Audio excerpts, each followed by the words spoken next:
ये कहानी है 2024 के अक्टूबर के महीने की।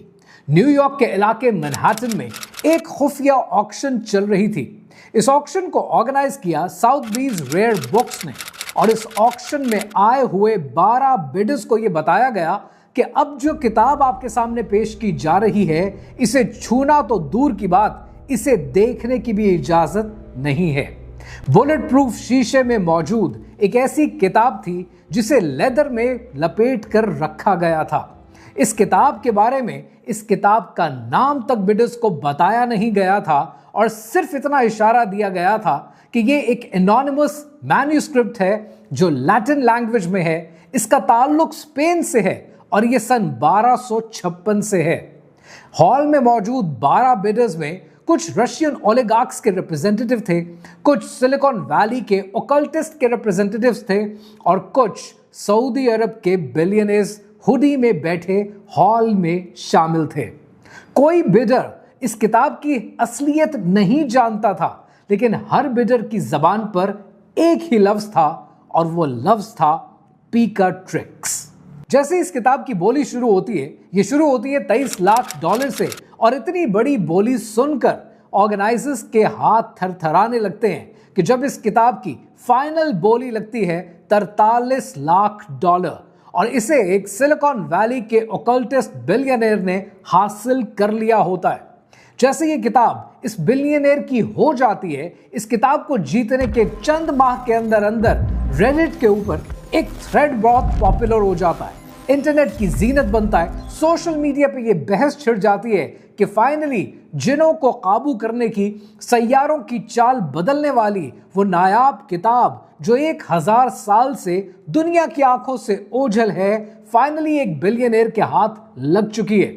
लेकिन कमेंट्स करने वाले ये नहीं जानते थे कि ये किताब यानी पिकाट्रिक्स, ये किताब भी एक चोरी शुदा किताब है और इसका ताल्लुक 11वीं सदी की लिखे जाने वाली अरबी की किताब गायतुल हकीम से है।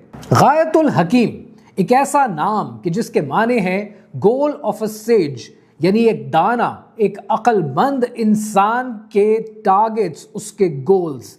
लेकिन शायद ये किताब इसलिए नहीं लिखी गई थी कि इससे कोई दाना आदमी, कोई अक्लमंद आदमी कोई गोल हासिल करना चाहता था, पर शायद ये किताब इसलिए लिखी गई थी ताकि ओकल्टिस्ट की दुनिया के अंदर रहते हुए रेयर पावर को हासिल किया जा सके, सैयारों की चाल को पढ़ा जा सके, अपनी जिंदगी में जिनों से ताल्लुक बनाकर उन पर काबू पाकर अपनी नफसानी ख्वाहिशात को पूरा किया जा सके, अपने अरमान को सेटिस्फाई किया जा सके। इस किताब के पीछे एक लंबी दास्तान है। कहानी क्या है, आइए समझते हैं।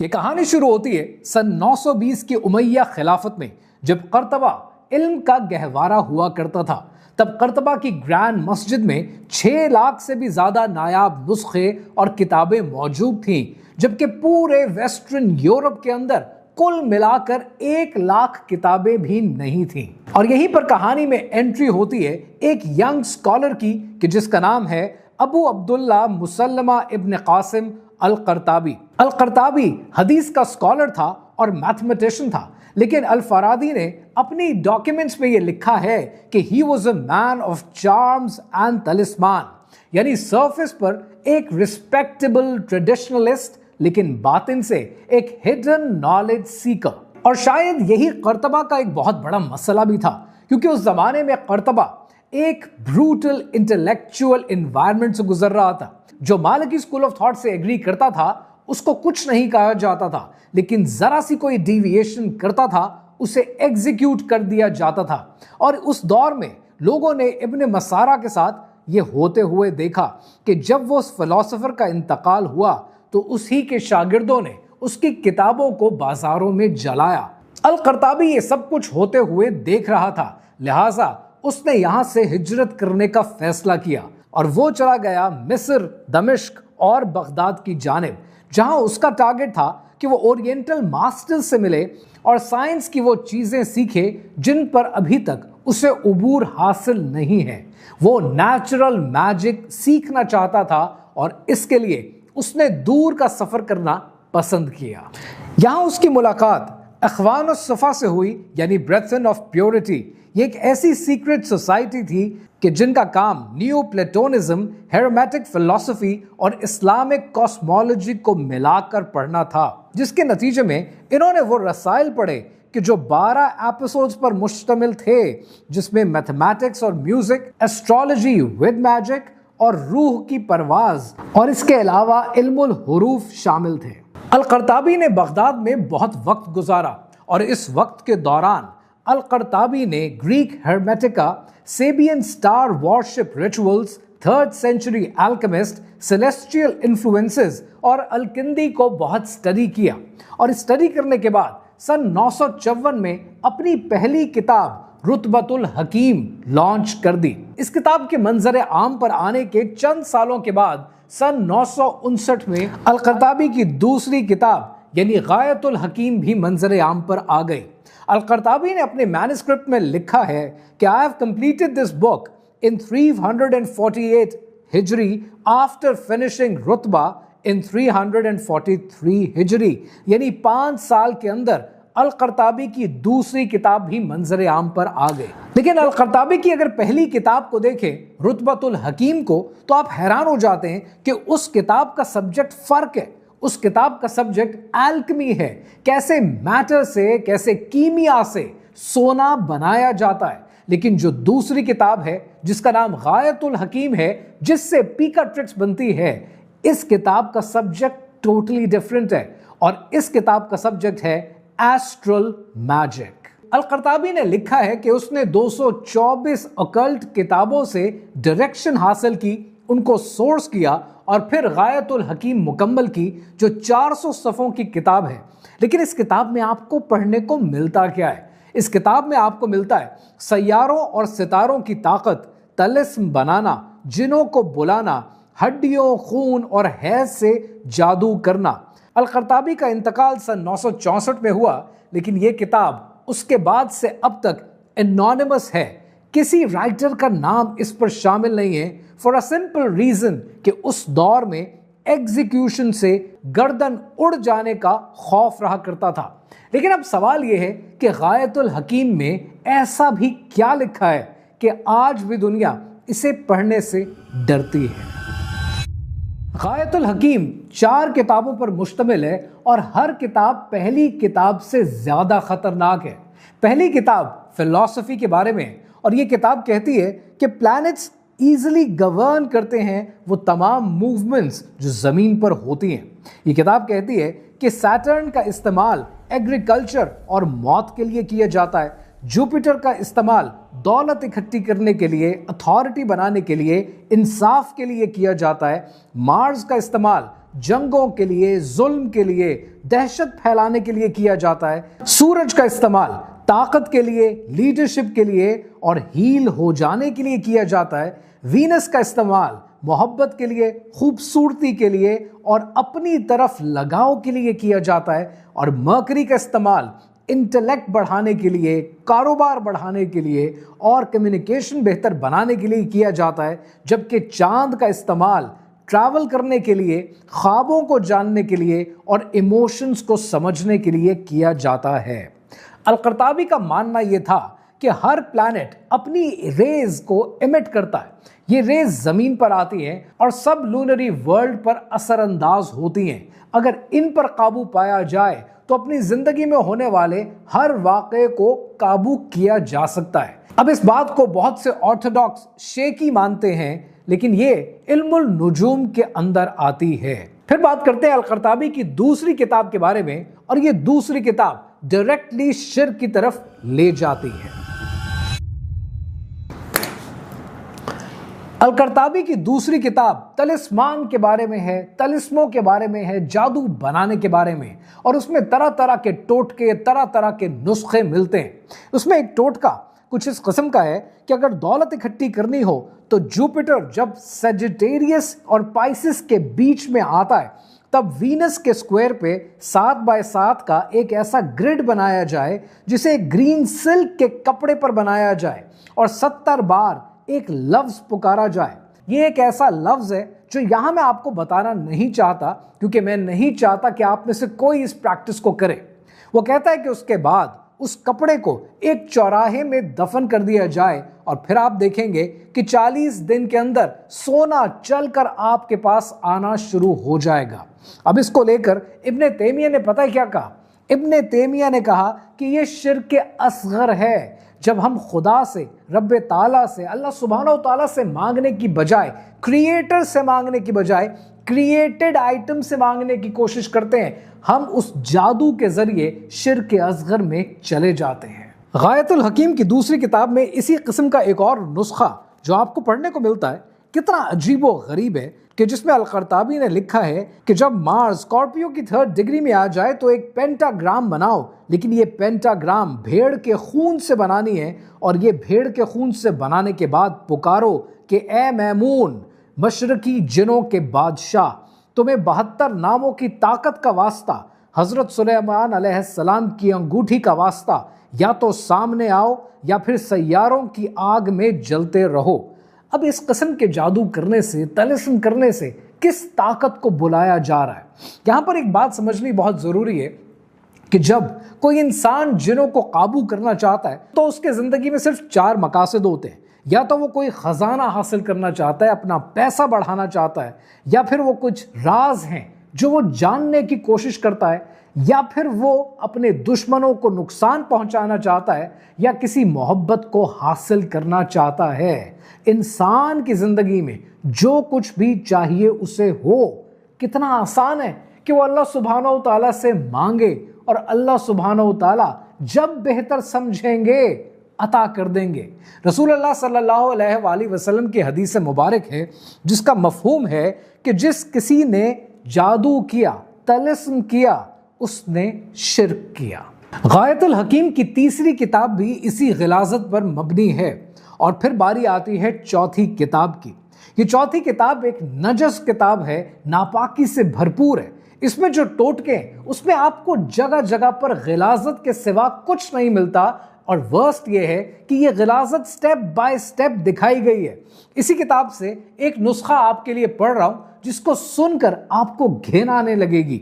ये नुस्खा ये कहता है कि अगर किसी इंसान ने ताकत हासिल करनी हो, अपने हाथ में दुनिया का कंट्रोल करना हो, तो उसे ये चाहिए कि वो मेंढक की खुश्क खाल ले, हैज का खून ले, इंसान के बाल ले, उन्हें सल्फर के साथ मिक्स करे, उन्हें जलाए। उस वक्त सैटर्न मिडनाइट सैटरडे पे हो, और उस वक्त जो धुआं निकलेगा, उस धुएं के जरिए आप सैटर्न के उस जिन जाजील को बुलाने की कोशिश करेंगे, और वो जिन जब आएगा तब जो धुआं आपके सामने जल रहा होगा, इस धुएं में आपने अपनी ख्वाहिश का इजहार करना है। इमाम गजाली ने अहयाए उलूमुद्दीन में कहा था कि कुरानिक प्रोटेक्शन के बगैर जिनों के साथ कोई इंसान भी कम्युनिकेट करने की अगर कोशिश करता है तो वो हराम काम कर रहा है। इसी किताब से मैं एक और नुस्खा पढ़ रहा था और पढ़कर शर्मिंदगी, हैरानगी और घिन आ रही थी कि लोग क्या क्या पढ़ते हैं। इसमें लिखा है कि अगर जिंदगी में कुछ बड़ा हासिल करना है तो एक ऐसा मुर्गा लो जिसे सैटर्न के नाम पर कुर्बानी दो। यानी किसके नाम पर कुर्बानी दे रहे? एक ऐसे सेलेस्टियल प्लैनेट की कि जिसका जिंदा होना मुर्दा होना कोई बड़े मायने नहीं रखता है, उसके लिए कुर्बानी दो। और कुर्बानी देते हुए ये ख्याल रहे कि उसके एक एक आज़ा को काट काट कर अलग करो, और उसका जो लिवर है जब गर्म हो तब ये दुआ करो, और तब करो कि वो लिवर गर्म तो हो लेकिन उससे खून बह रहा हो। What are we trying to achieve with a book like this? Now this is no more a philosophy book, this is a grimoire। और ये स्टेप बाय स्टेप आपको सिर्फ अंधेरे में और सिर्फ गिलाजत में ले जाती है। जब ये किताब छप चुकी, दुनिया के सामने आ चुकी, तो सन 1200 में कुछ इस किताब को जलाया करते थे, कुछ इस किताब को छुपाया करते थे, और कुछ इस किताब को छुप छुप कर पढ़ा करते थे। और फिर स्पेन में वो दौर आया कि जिसको आज आप रिकॉन्क्वेस्टा के नाम से जानते हैं, जहां पर मुसलमानों की हार हुई और गोरे की जीत। उस दौर में स्पेन में मुसलमानों की हुकूमत हुआ करती थी, लेकिन पूरा इलाका छोटी छोटी रियासतों पर मुश्तमिल था, और बहुत सी रियासतें मिलकर एक मेजॉरिटी बनाया करती थी। जहां मुसलमान मेजॉरिटी में थे, वहीं कुछ रियासतें ऐसी भी थीं जहां पर क्रिश्चियंस का होल्ड था, और वहीं पर कैस्टेल का इलाका भी शामिल था कि जहां पर क्रिश्चियंस का होल्ड था और अल्फोंसो X की हुकूमत थी। अल्फोंसो X ने टोलेडो का इलाका फतह कर लिया और उसका जगह जगह पर नाम मशहूर होने लगा। अल्फोंसो मशहूर इस बात पर था कि वो ऑकल्ट पावर का दीवाना है। उसका यह मानना था कि आज मुसलमान दुनिया पर छाए हुए हैं। आज मुसलमान इतनी ताकत में है कि जिस जंग में हाथ डालते हैं उस जंग को जीत लेते हैं। उसका यह मानना था कि सन 1187 में यरूशलेम हमने ऑलरेडी खो दिया है और मुसलमानों से हम सबड्यू होकर रहते भी हैं। और अगर मुसलमानों की इल्मी फतूहात को देखें तो जगह जगह पर अल-ख्वारिज़मी का नाम, इब्न अल-हैशम का नाम, इब्न सीना का नाम, हर जगह ये नाम चला करते थे। और बगदाद का, सिर्फ बगदाद का जीडीपी पूरे यूरोप के जीडीपी से ज्यादा हुआ करता था। उसका यह मानना था कि आज मुसलमान ताकत में इसलिए हैं कि इनके पास एक हिडन कॉस्मिक नॉलेज है, एक सीक्रेट मौजूद है, और यह सीक्रेट ऑकल्ट बुक्स में मौजूद है। लिहाजा उसने ये फैसला किया कि मैं दुनिया जहान से ट्रांसलेटर्स को इकट्ठा करूंगा, लेकिन तमाम वो किताबें जो ग्रिमवायर हैं, जादू पर मबनी हैं, उनकी ट्रांसलेशन करूंगा लैटिन में, ताकि ये ताकत मेरे हाथ में आ सके। और उसके लिए उसने उनसे राब्ता किया जिनको आप बड़े अच्छे से जानते हैं, कबाला के नाम से। उसने ज्यूज से राब्ता किया और ज्यूज ट्रांसलेटर्स को यहूदियों को लाकर आबाद किया और ऐसे ट्रांसलेटर्स इकट्ठे किए जिन्हें लैटिन, हिब्रू और अरबी इकट्ठी आती हो। और उन्होंने न सिर्फ गायतुल हकीम की ट्रांसलेशन की, बल्कि ज्यूइश कबाला से बहुत सी चीजें इस ग्रिमवायर में ऐड की। तब जाकर ये ग्रिमवायर गायतुल हकीम से बदलकर पिकाट्रिक्स में कन्वर्ट हुई। पिकाट्रिक्स की कहानी यहीं पर खत्म नहीं हुई, ये वक्त के साथ साथ इवॉल्व होती रही। वेटिकन के सीक्रेट वेपन बनी, जिसे पब्लिकली तो बैन किया जाता था, लेकिन प्राइवेटली इसे पढ़ा जाता था। मेडिसी फैमिली की गाइड बनी सन 1460 में, और जॉन डी की प्लेबुक बनी। वो जॉन डी जो क्वीन एलिजाबेथ फर्स्ट का एस्ट्रोलॉजर हुआ करता था सन 1580 में। इसके अलावा इस किताब को पढ़ने वालों में बड़े बड़े नाम शामिल हैं। इसमें शामिल है जियोर्डानो ब्रूनो, जिसे सन 1600 में एग्जीक्यूट कर दिया गया, मार दिया गया। इसमें शामिल हैं मार्सिलियो फिसिनो कि जिसने मेडिसी कोर्ट में काम किया, और शामिल है हेनरिक एग्रिप्पा कि जिसने बाद में 3 बुक्स ऑफ अकल्ट फिलॉसफी बनाई। वक्त के साथ साथ पिकाट्रिक्स इवॉल्व होती चली गई और ये आज भी इवॉल्व हो रही है, और आपकी स्टॉक मार्केट में, आपके डेरिवेटिव्स की मार्केट में, आपके फाइनेंशियल सिस्टम में आज भी अपना रोल प्ले कर रही है। अगर मैं पिकाट्रिक्स की कहानी को समराइज करने की कोशिश करूं तो इसमें बेसिकली आपको 3 चीजें मिलती हैं। पहली चीज आपको ये मिलती है कि एक फॉर्मूला देती है। ये फॉर्मूला ये देती है कि राइट सेलेस्टियल मोमेंट होना चाहिए। अगर आपने अपने बचपन में कभी टॉम रेडर मूवी देखी हो तो आपको वो सीन याद होगा जहां सितारों की अलाइनमेंट को नोट किया जाता था कि जो करना है, ये सितारों की अलाइनमेंट बैठेगी तो ये काम होगा। तो सेलेस्टियल मोमेंट की ये बात करता है। दूसरा, ये राइटर बात करता है कि एक मटेरियल टेलिस्म होना चाहिए, यानी जादू, मटीरियलिस्टिक जादू हो। और तीसरा, प्लैनेटरी फोर्स मिलेगी, रेज मिलेंगी तो बूम, जादू अपना असर दिखाएगा। इसको अगर आप आज के प्रैक्टिकल दौर में देखें तो मोरलेस कहानी ऐसी ही है। आज मार्केट्स वेट करती हैं एक राइट एल्गोरिदम का, मार्केट्स वेट करती हैं एक मटेरियल इंस्ट्रूमेंट का, और मार्केट वेट करती है एक फाइनेंशियल डेटा का। जब ये तीनों मिल जाते हैं तो बूम, मार्केट में कोई भी रिजल्ट हासिल किया जा सकता है। Let me be more explicit about it. अगर आपने फाइनेंशियल मार्केट्स को स्टडी किया हो तो आप ये देखते हैं कि बड़े बड़े इन्वेस्टर्स, और मैं उनकी बात कर रहा हूं जो $1 बिलियन इन्वेस्टर्स हैं, वो करते क्या है? वो करते ये हैं कि वो सबसे पहले एक ऑप्टिमल टाइम का इंतजार करते हैं कि कब मार्केट के अंदर वॉलेटिलिटी की विंडो ओपन होती है। उसके बाद वो एक मटेरियल क्रिएट करते हैं। अब ये मटेरियल डेरिवेटिव्स के कॉन्ट्रैक्ट्स हो सकते हैं, क्रेडिट स्वैप हो सकता है, कुछ भी हो सकता है, और उसको ये फोर्स देते हैं लिक्विडिटी की और लेवरेज की।